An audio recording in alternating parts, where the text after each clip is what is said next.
RJD के बाहुबली विधायक रीतलाल यादव का नाम आपने सुना है।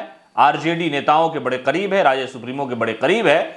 रीतलाल यादव दानापुर से मौजूदा समय में एमएलए हैं और एमएलए होने के बाद हर नेता की ख्वाहिश होती है कि वो एमपी हो जाए, यानी मेंबर ऑफ लेजिस्लेटिव असेंबली के बाद वो चाहता है कि मेंबर ऑफ पार्लियामेंट हो जाए, विधायक जी एमपी बन जाए। रीतलाल यादव के भी दिल में यह सपना है, यह ख्वाब है। हर राजनेता के दिलों में यह चीजें होती है कि वो एक कुर्सी ऊपर चला जाए, तरक्की कर जाए। हमने खबर आपको दिखाई थी कि रीतलाल यादव ने कहा था कि मैं दानापुर इलाके में लोगों की सेवा करता हूं और नेता नहीं बेटा की हैसियत से लोगों से मिलता हूं, इसलिए अगर मुझे पार्टी ऐसा फैसला करके देती है कि आपको मेंबर ऑफ पार्लियामेंट का चुनाव लड़ना है तो मैं जाऊंगा। लेकिन रीतलाल यादव का सपना चूर चूर हो गया है, सपना उनका चकनाचूर हो गया है, इसलिए कि उनके दिल में, उनके कार्यकर्ताओं के दिल में यह ख्वाहिश थी, उनके आसपास रहने वाले जो लोग हैं वो चाहते थे कि Ritlal Yadav member of parliament हो जाए और वो रामकृपाल यादव के खिलाफ चुनावी मैदान में आ जाए। लेकिन उनका सपना अब टूट गया है। इसलिए टूट गया है क्योंकि वहां पर आरजेडी ने फिर से फैसला किया है कि मीसा भारती को ही चुनावी मैदान में उतारा जाएगा।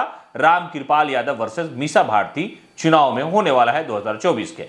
इसलिए कि 2014 और 2019 दोनों चुनाव में आरजेडी सुप्रीमो लालू प्रसाद यादव ने अपनी पुत्री मीसा भारती पर यकीन किया, चुनावी मैदान में उतारा, लोगों से वोट करने की अपील की, समर्थन की, लेकिन कामयाबी हाथ नहीं लगी। दोनों बार रामकृपाल यादव ने उन्हें चुनाव हरा दिया। इससे पहले रंजन प्रसाद के खिलाफ राज्य सुप्रीमो लालू प्रसाद यादव इसी पाटलिपुत्र लोकसभा सीट से चुनाव लड़ चुके हैं और वहां पर लालू यादव को भी हार देखने को मिली थी। ऐसे में यह कहा जा रहा था कि अगर राजद परिवार का कोई व्यक्ति चुनाव नहीं जीत पाता है तो रीतलाल यादव की अपनी एक पकड़ है, अपनी उनकी एक गिरफ्त है। दानापुर इलाके से मौजूदा समय में वो विधायक हैं और इससे पहले वो आरजेडी के एमएलसी भी रह चुके हैं और कद्दावर नेता, बाहुबली नेता माने जाते हैं।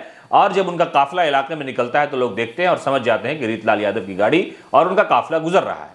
उनके दिल में भी ख्वाहिश थी कि वो पाटलिपुत्र लोकसभा से चुनाव लड़ ले, आरजेडी के टिकट पर लड़ ले, लेकिन अब उनका जो है सपना चकनाचूर हो रहा है, इसलिए कि मीसा भारती पर आरजेडी फिर से यकीन करती नजर आ रही है और मीसा भारती चुनावी मैदान में होगी। उस तरफ भारतीय जनता पार्टी के रामकृपाल यादव होंगे। आसान होगी राह या मुश्किल होगी ये तो समय बताएगा, लेकिन रीतलाल यादव का सपना टूटता नजर आ रहा है। रीतलाल यादव के दिल में, उनके कार्यकर्ताओं में, उनके करीबी लोगों में ये इच्छा थी, वो ये दुआ कर रहे थे कि रीतलाल यादव को आरजेडी अगर 2024 के लोकसभा चुनाव में पाटलिपुत्र लोकसभा से उम्मीदवार बनाती है तो जीत आसान हो जाएगी और जो एक बनवास है हार का वो शायद टूट जाएगा। लेकिन ऐसा होता नजर नहीं आ रहा है, बल्कि ऐसा लग रहा है कि रीतलाल यादव का सपना टूटेगा और फिर से आरजेडी मीसा भारती पर यकीन करते हुए रामकृपाल के खिलाफ पाटलिपुत्र लोकसभा से चुनावी मैदान में उन्हें खड़ा कर देगी।